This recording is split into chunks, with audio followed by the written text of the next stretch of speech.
Hello കൂട്ടുകാരെ, ഇന്നത്തെ പ്രൊമോയിൽ നമുക്ക് കാണാൻ കഴിയുന്ന അങ്ങനെ ഹരി അവൻ്റെ അനിയത്തിയോട് പറയുന്നുണ്ട് ബബിതയുടെ കള്ളത്തരങ്ങളൊക്കെ കണ്ടെത്തി തരണം, എനിക്കൊരു കാര്യത്തിനാണ്, അവൾക്ക് ഭയങ്കര കള്ളത്തരം ഉണ്ട് എന്നൊക്കെ പറയുന്നത്. ആ സമയത്ത് അവൻ്റെ അനിയത്തി പറയേണ്ടത് എനിക്ക് എൻ്റെ ഫോണിൽ റീചാർജ് ചെയ്ത് തരുമോ, എന്നാലേ ഞാനൊക്കെ കണ്ടെത്തി തരുള്ളൂ എന്ന് പറയും. എന്തായാലും ഹരിക്ക് റീചാർജ് ചെയ്ത് കൊടുക്കേണ്ട അവൻ്റെ അനിയത്തിക്ക്.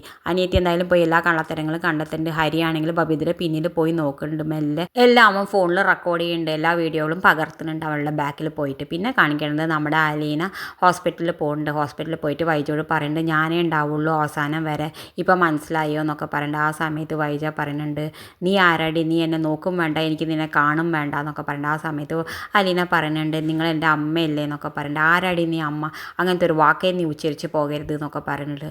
നീ എൻ്റെ മകളൊന്നും അല്ല എന്ന് പറയുന്നുണ്ട്. എന്തായാലും അലീന വൈജയെ നോക്കാം അവിടെ ഹോസ്പിറ്റലിൽ തന്നെ നിൽക്കുന്നുണ്ട്. പിന്നെ കാണിക്കുന്നത് അപ്പുറത്ത് നമ്മുടെ ഹരി ബാക്കിൽ പവിത്രയുടെ കള്ളത്തരങ്ങളൊക്കെ പൊളിക്കാൻ വേണ്ടിയിട്ട് ബാക്കിൽ പോയുകൊണ്ട് അവൾ എന്തായാലും റൂമിലേക്ക് എത്തുന്ന സമയത്ത് ഹരി അവളുടെ മുന്നിൽ പോയിട്ട് എല്ലാ കള്ളത്തരങ്ങളും വിളിച്ച് പറയേണ്ട. ബബിതയ്ക്കാണെങ്കിൽ എന്താ ചെയ്യേണ്ടതെന്ന് അറിയാതെ ഹരിയുടെ കാല് പിടിക്കേണ്ടി എന്നിട്ട് പറയേണ്ടത് എന്നോട് ക്ഷമിക്കുക, എന്നോടൊന്നും ഇനി ഇതാരും അറിയരുത് ഹരിയേട്ട, അത് വീട്ടിലൊന്നും പറയണ്ട, വീട്ടിൽ അറിഞ്ഞത് ആകെ പ്രശ്നമാവും എന്നൊക്കെ പറയുന്നുണ്ട്. എന്തായാലും ബബിതയുടെ കള്ളത്തരം ഹരി രോഹിത്തിനെ അറിയിക്കാനുള്ള തീരുമാനത്തിലാണ്. ഇത് കാണിച്ചുകൊണ്ടാണ് ഇന്നത്തെ പ്രൊമോ അവസാനിക്കുന്നത്. ഇതുപോലുള്ള പ്രൊമോ വിശേഷങ്ങൾ നിങ്ങളുടെ മുന്നിൽ എളുപ്പത്തിലെത്താൻ ഈ ചാനൽ ഒന്ന് സബ്സ്ക്രൈബ് ചെയ്യാൻ മറക്കരുതേ.